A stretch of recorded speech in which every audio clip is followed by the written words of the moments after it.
Hello viewers, welcome back in this channel. So in this video, I'll show you how to add a country code to a phone number. So with me here, I have some random phone numbers, so which I'm going to add a country code to them. So this is the procedure. So the first thing to do is to insert an equal sign. So you can follow this on your screen. So I will insert an equal sign here, then followed by the country code that you want to input. So I'm going to use 254.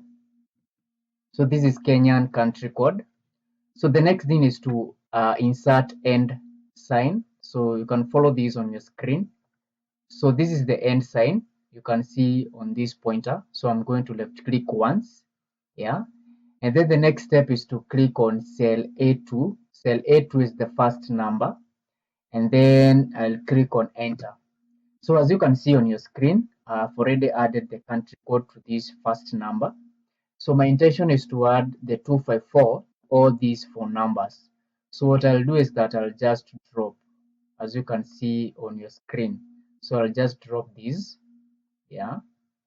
And definitely I'll have added the country code to all the phone numbers.